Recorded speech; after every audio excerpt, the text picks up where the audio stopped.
देखिए, location of centre of mass पे based एक और कॉन्सेप्ट है, ठीक है। How to determine centre of mass when some part is removed.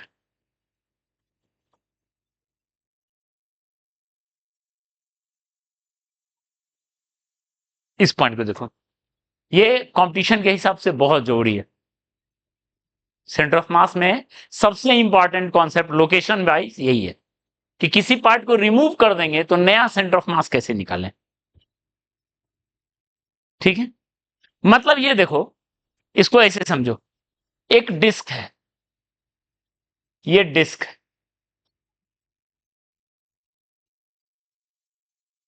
ठीक है। इसका सेंटर ऑफ मास तो बीच में सेंटर पर लाई करता है, आपको पता है। इसमें हम क्या कर रहे हैं, इस डिस्क से कुछ पोर्शन को हम हटा दे रहे हैं।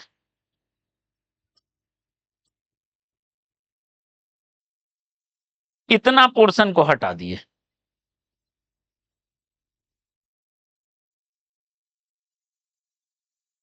थोड़ा सा पेशेंस रखिए, बस हो गया खत्म, सॉरी प्लीज काइंडली, ठीक है। सम पार्ट इज रिमूव्ड,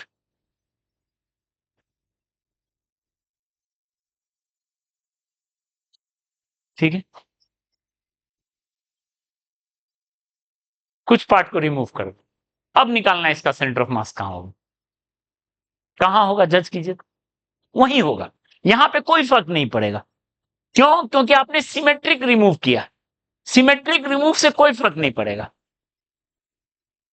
ठीक है। सिमेट्रिक रिमूव के कोई फर्क नहीं पड़ा। एक स्क्वायर प्लेट है, अंदर से एक स्क्वायर को हटा दिए सिमेट्रिक, फिर से वही लाई करेंगे, सिमेट्रिक रिमूव से कोई फर्क नहीं पड़ेगा, ठीक है। Because it is removed symmetrically. लेकिन देखो, क्या हम बताने जा रहे हैं, ध्यान दो। और जो बताने जा रहे हैं ये 10 बार आ चुका है कंपटीशन में, हर कंपटीशन में मिला दो तो यही क्वेश्चन 10 बार आया है, और भी कई क्वेश्चन आया है, ठीक है। ये डिस्क है, इतना आया है, इतना बार आया है कि इसका रिजल्ट याद रखने में कोई बेइज्जती नहीं है, याद रखा जा सकता है, रटा जा सकता है, लेकिन समझ के। हम एक डिस्क को ऐसे हटा रहे हैं, ध्यान दो, ध्यान दो, सबको इस पे ध्यान दो।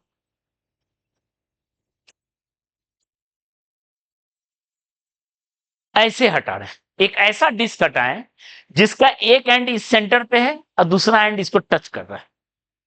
मतलब हम r/2 रेडियस के डिस्क को ऐसे हटाएं, इसका सेंटर यहां, और अब निकालना है कहां होगा इसका सेंटर ऑफ मास। तो हम देखेंगे, प्रूव करेंगे कि इस केस में इसका सेंटर ऑफ मास पीछे चला जाएगा, अब सेंटर पर नहीं रहेगा, पीछे चला जाएगा, और वो पीछे जाएगा r/6 डिस्टेंस इस केस में। बाकी मान लो छोटा डिस्क हटाते तो उतना दूर नहीं जाता, इस केस में r/6 जाएगा। ये इतना इंपॉर्टेंट केस है, बताएं 10 बार आ चुका है, इसलिए याद रखना जरूरी है, ठीक है। तो देख लो कैसे करेंगे, ओके। हमको पता करना है कहां जाएगा, तो तरीका क्या है, ध्यान दो, तरीका एक्सीएम निकालना है। तो अब हम क्या करेंगे, m1 into x1cm minus m into XCM minus m into XCM, minus इसलिए कर रहे हैं कि हम पार्ट को रिमूव कर रहे हैं, ऐड नहीं कर रहे हैं, हटा रहे हैं। जहां कैपिटल M है मास ऑफ कंप्लीट सिस्टम, ध्यान दो, कंप्लीट सिस्टम का मास, मास ऑफ रिमूव्ड पार्ट, जिस पार्ट को रिमूव किए उसका क्या मास है, ध्यान दीजिए, ओके। जिस पार्ट को रिमूव किए उसका क्या मास है, ओके।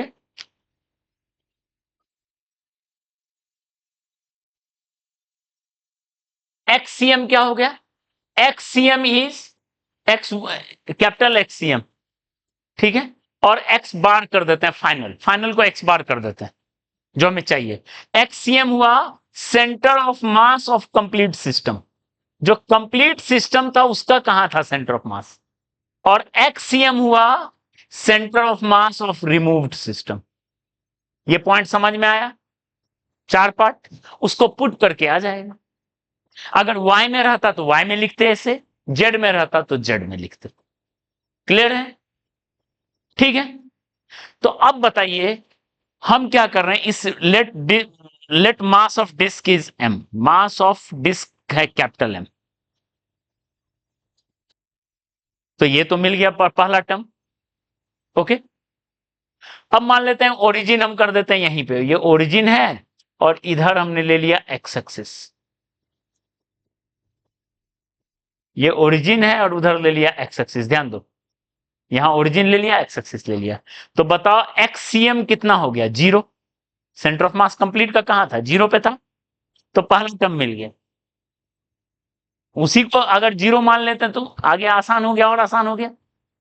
अब सवाल है एम क्या लिखें, छोटा डिस्क का मास जिसको हटाएं। ठीक है, ठीक है। इसको क्या लिख सकते हैं? देखो, हम अगर लिखें जैसे लेंथ में लिखे थे, कोई चीज लेंथ में है तो mass per unit length into length, यहां लिखे थे। अगर कोई एरिया में है तो लिखेंगे mass per unit area into area. Per unit area plate का कितना मास है into area of part. Clear है? वॉल्यूम में रहेंगे तो वॉल्यूम पर, mass per unit volume into volume. Length में है तो mass per unit length into length. Simple unitary method, इसमें कुछ वो नहीं है। तो बताओ मास पर यूनिट एरिया है m by pi r square. m है मास, r है रेडियस, इनटू जो पार्ट हटाएं उसका रेडियस कितना है?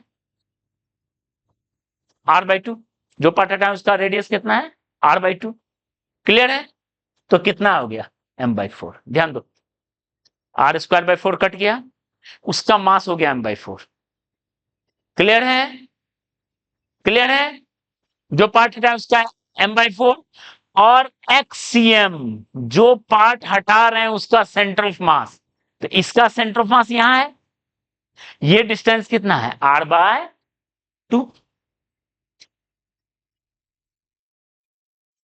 चारों पार्ट मिल गया। तो बताओ रिजल्टेंट का सेंटर ऑफ मास अगर हमको निकालना है, ओह ये वेक्टर क्यों दे दिया, बार देना था। ठीक है, क्या देखिए रिजल्टेंट का सेंटर ऑफ मास कहां लाई करेगा, देख लीजिए।